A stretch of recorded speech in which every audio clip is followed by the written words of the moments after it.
what to see, what to rent, and what to skip. It's Movie Reviews with Ryan J. And we are back with the nationally syndicated film critic, Ryan J. This weekend's supposed to be beautiful outside, so will there be any movies worthy of you staying inside for a couple of hours? That's a big question. Yeah, it is. You guys are like wearing the same color green today. Happy accident. Yeah. Or no, we planned it. I like that We better. planned it. Is there anything in texting that you just really dislike? You know, I'm guilty of all the things you guys apparently don't like. You know, we text a lot. Yeah, we do. know, but like, I actually do say LOL. I say it. You do? I mean, I don't know if I say it here. verbally. I do say it verbally, Yeah. and I will text it when I'm not laughing. Yeah. Just for fun. Or I've actually had people text me back and say, "Please stop writing LOL." So I was like, "You're not really laughing."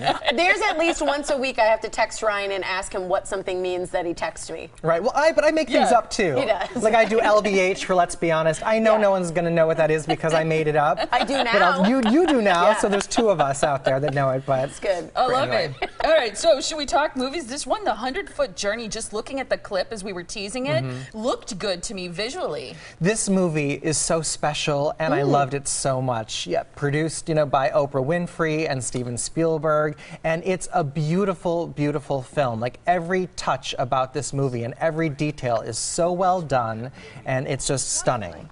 It kind of reminded me of the Julia Child type movie.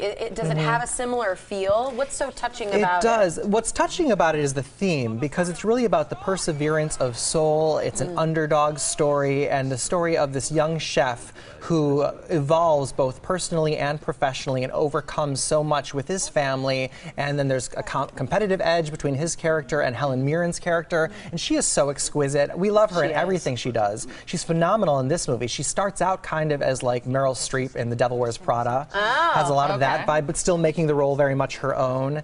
And she plays a French woman and does an amazing French. Look at the food in this movie, by the way. Yeah. My best tip to you before seeing this movie is to eat well, because this movie makes you hungry? so hungry, or have really great popcorn on your lap, because this is a movie that will just make you start drooling. Well, and you feel like if Oprah Winfrey and Steven Spielberg are going to get involved, they're not going to invest in a film that's not high quality. It's true. It's so touching. You know, all food has memory associated with it. Certain smells, certain foods, and so this touches upon that. There's a lot of romance to the way that they film the food, and a lot of the cinematography and the scripting is so well done. And for half the movie that Helen Mirren isn't in, I wasn't even thinking like when are we going to see Helen Mirren or anything. It's just so brilliant, every detail. This is a see it.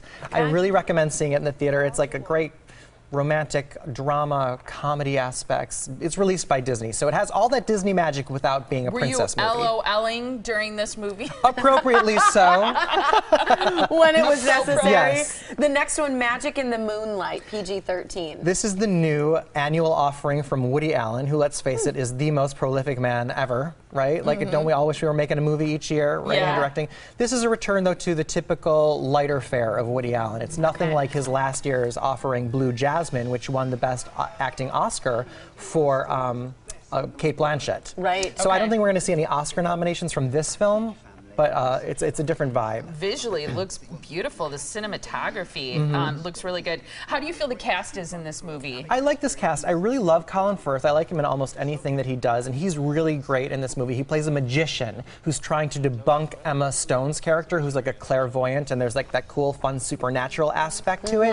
But I love Emma Stone. Who doesn't love Emma Stone? Right. This is her worst performance. Really? Yeah, I'm sorry to say it. She's very, her cuteness doesn't work. She's less charming. She's really overacting, and I think that's partly the script and partly how she was directed, but I just didn't buy it. She comes across as very unnatural in this movie and kind of fake and insincere, so. Interesting. It makes me kind of sad. It does make me sad, because. How about I mean, this looks like it's set in what the French countryside. Yeah, is it kind of a period piece, though? It is, in like the 20s-ish, and so the costumes are great, really the design. I mean, every detail about this movie, again, Woody Allen, he does everything. He crafts a very fine film. So every aspect of this movie is really fantastic, but I just say compared to his other movies, where some really benefit from a big screen viewing, this one is more of a rental. You could enjoy it fine at home. It's cute, sweet. I loved the ending. It's a great ending of a movie without giving anything away. So enjoy the weather this weekend on this one. Right, exactly. Absolutely. This is one. Wait to Netflix this one someday. It's a rental. Okay. Okay, this is hilarious that you are reviewing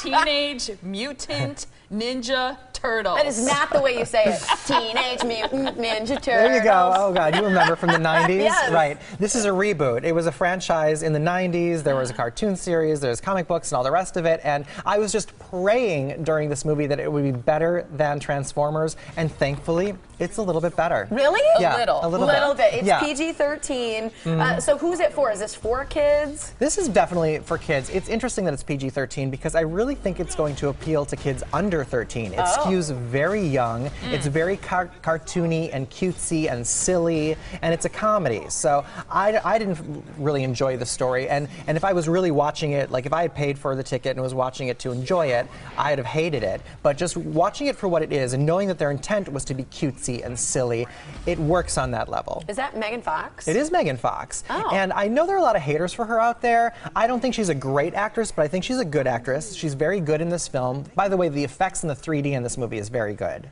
So if you are, inclined to see it in the theater for anything like that, But she's not bad in this. I think she's gorgeous. How does it compare to other superhero movies? That's just the thing. Marvel has set the bar so incredibly high. If you compare this to like an Iron Man or a Captain America or the Avengers, it can't even compete. It's nothing. So in that sense, this is a rental too. All right, and quickly, so this is a rental. Yeah. That's a rent it. Into the Storm, PG-13. This movie is horrible. Really? Horrible. No! Yes. I wanted to like this one. I did too. The trailer looks amazing. We've been talking about this movie for months now on the show. I've been promoting it because the trailer looks so cool. I love tornadoes in movies, and I was progressively getting more and more frustrated while watching this movie because it's so bad. Some of the effects are okay, but it's not good. Tell me what's good about it. The popcorn that I ate during the movie, No, is this better than Sharknado? it's about the same. It's kind of like a weather slasher film. There's no gore, but there's just bodies flying around. There's lots of those cliches, like the person who's most afraid of a tornado turns and starts running into one. Like, why? You just hurt my feelings by the this. acting is terrible. The script starts plot points that never I can't even see what's going on. It's so dark. Tiffany's like personally I offended love these. that you don't like this movie. End of Tomorrow or whatever, Right. those kind of movies. Yeah, I love those. if it's good, it all begins with a good story. The story here is awful. The script opens up all these loose ends that never have any resolution. The acting is terrible. I would have been better in this movie than some of the actors, and I can't act out of a paper bag. So this is a skip it. I would love to see you in this kind of movie as you're flying up into the tornado going, LOL! Because that could happen. That could happen. All right, so that's a true skip it. That's a skip it. Not even Please. rent it. You will thank me for skipping that one. There you go. Ryan J saving you cash. You can like Ryan J on Facebook, follow him on Twitter, and for his full movie reviews, check out his website. It is ryanjreviews.com. You know I still might see it. Go for it. You'll be sorry. You won't be going with Ryan. No, Because we're going to be going to the 100-foot journey. Yeah, I'll see Absolutely. you That's what after we're the doing. storm. Definitely. Thanks, Ryan. Thanks, Great guys. to see you. Still